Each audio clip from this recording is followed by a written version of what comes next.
So on Wednesday, Todd Howard did a massive, nearly 3-hour long interview, basically just talking about Bethesda in general, but we actually did get some new Starfield information, which I obviously want to share with you today. I also want to apologise that this video didn't come out on Wednesday, shortly after the video as usual. I've been really sick, which you can probably hear in my voice, and I've been editing and doing videos so much, it just took me a while to get around to it.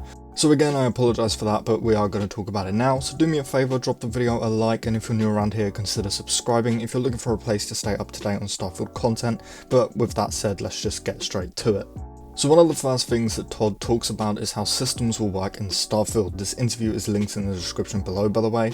He basically says instead of having higher level enemies and quests in certain areas of the map, it's done by solar systems in the game. So one solar system might be recommended level 20, whereas the solar system we start in will be super easy enemies, if that makes sense. Of course, we will still be able to visit these solar systems at low levels, just like how we can visit the glowing sea in Fallout 4 at level 1, for example, but it's just going to be ridiculously hard and challenging until we reach whatever the recommended level is. Personally, this sounds really great to me. With there being over 100 solar systems in the game, it gives you a reason to keep playing, keep grinding for a higher level, so you can risk going to explore all of these new places. Now, one of the biggest concerns with Starfield is obviously the whole 1000 plus planets thing, and Todd was very quick to talk about that in this interview. He actually compares Starfield to Daggerfall, one of the older Elder Scrolls game, the second Elder Scrolls game in fact. He basically says that they use inspiration from Daggerfall's procedural generation system for Starfield, but this time around they wanted to keep the planets at a definite number, if you will, in order to have more control over them, like being able to go around and test every planet, give every planet a unique name and feel, and all of that good stuff, even giving each planet their own day and night cycle, which actually made me a lot more confident in this whole 1000 plus planets thing. But continuing on with planets, we did get a massive confirmation from Todd, where he said that every planet will have different gravity and oxygen, which was expected and we also saw in the showcase, but also toxicity, like how we speculated in my Starfield's Most Dangerous Planets video, I think I called it. He also confirms that we will need different spacesuits to handle different planets. Now this sounds really great to me, again, very fitting with that realistic, grounded Starfield vibe. I honestly feel like this will get a little annoying after a while though. Like, you just know that one of the most downloaded mods under the unofficial patch will be a no need to change spacesuits mod, but I still think that this is a cool feature for the game, having different spacesuits with different buffs, if you will, to fight off the different gases and toxicness of different planets just sounds really fun, and it gives you an excuse to change your armor at least. This also does kind of confirm that different planets will have a different gravitational pull, if you will. They will let us jump higher and lower depending on the gravity, but again, that was kind of expected. Now going into survival mode, which I know you're all hoping for and so am I, Todd does say that they are looking into adding it, but it won't be until further down the line, much like how Fallout 4 survival mode came a few months after release, I believe, or maybe a year after release. And I think that's cool, you know, focus on making the normal game and add this mode in later. I'm personally very excited for that, and I don't mind that it's not coming on launch day because I wasn't going to play Starfield in a survival mode on launch day anyway. Now Todd also talks about the fuel system, which we know that they've recently changed, and it actually sounds quite fascinating, to say the least. He said before they changed the system we would basically just get stranded if we ran out of fuel, and we would have to push a beacon to go and get help, and we wouldn't know who would come to help us. Now obviously all of that has been changed, but I'm curious if this beacon mechanic is still in the game somehow. It just sounds really interesting and I'm actually curious to learn more about it. But he basically says that the reason that they changed it was because you would be in the middle of doing a quest, run out of fuel, land on a planet, and then just be stranded, and it would just kind of pause the game and just take you out of what you were doing, and it just wasn't fun. And honestly, it doesn't sound fun, so I'm happy that they did change it. Todd was then asked about robots in Starfield, and he does say that yes, they've somewhat dialed back on robots, but they will be in the game. Obviously we know about Vasco, the robot companion that we'll have probably right off the bat as soon as we start, but Todd did also say that they've made mostly human worlds. Again, we all know this pretty much, but I think that the main quest for Starfield will still be about us finding intelligent alien life, despite what Todd said here. I just think he's trying to be secretive, but that's just my opinion. Now another somewhat big thing that Todd did confirm is that spaceships will be able to contact you while you're out in space, so seeing another spaceship out in the galaxy won't always be combat. These freighters will be able to contact you. pretty much confirming some kind of radio system in our ships and obviously in the game, which is awesome.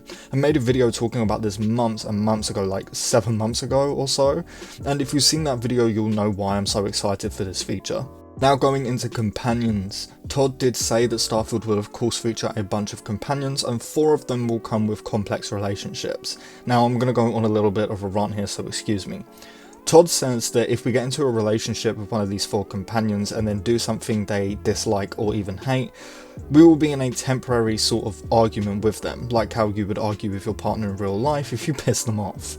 Now this sounds great, but my only worry is the number 4.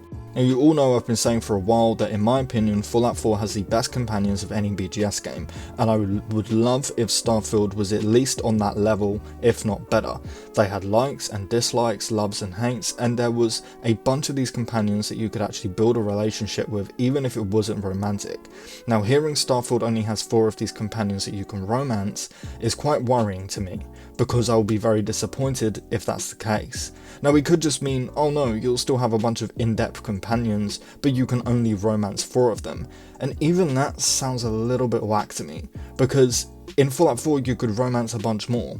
Either way, companions sound great, but the number is worrying. What if I don't like all 4 of these companions? Then that's it, I'm never gonna be able to see what the romance thing is in Starfield. I'm never going to want to be with them or travel with them, which would just ruin the companion system for me in Starfield.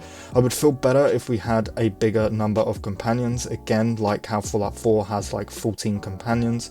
Having a bigger number of them just means that there's a better chance that I will find a few that I like. Either way, the system sounds great and it sounds like they're going more in depth with companions and how they'll work, which I love. But the number is just a little bit worrying for me personally. Now just quickly going back to robots, because I completely forgot to mention this, Todd did confirm that there will be some robots that are enemies, so yay, we get to fight robots, and besides Vasco, most of the robots in Starfield are just used for utility, so they'll basically be like cleaners and farmers and mechanics and stuff like that in the cities. Todd also goes on to confirm that the sort of spaceship helipads, if you will be called starports, which is cool. He also says that we will be able to see other NPCs taking off and landing in these starports when we're wandering around a city. Again, that sounds awesome. Todd also goes on to talk about the delay of Starfield, and he says that it felt awful, but it was the right thing to do, and I completely agree with this, and I really felt for him when he said this, because you could tell that he meant it when he said it made him feel awful. And yeah, I completely agree with this, you all know that. Don't lie to the buyers. If the game isn't working, delay it and fix it. Delaying a game isn't a bad thing, despite what a lot of people think. And I think a lot of people need to get that into their heads. Plenty of games have been delayed and have come out amazing. And the last thing that Todd does confirm is that they're working on an unannounced mobile game that they're very excited for and that he's personally very proud of. I do think that this will be a Starfield mobile game. It just makes sense since Fallout has Shelter and Elder Scrolls has Blades, but again, we'll just have to wait and find out. But that is pretty much everything. Again, I apologise that this video is being posted a few days late, but either way, if you did enjoy the video, please drop it a like. It really helps me out more than you can imagine. And if you are looking for a place to stay up to date on Starfield news, leaks, breakdowns, speculation, and just so much other Bethesda focused content, please do consider subscribing because I cover it all over here. And for the subscribers, your support recently has been amazing, so thank you all for that. And as always, I thank you all so much for watching, and I really hope to see you in the next one.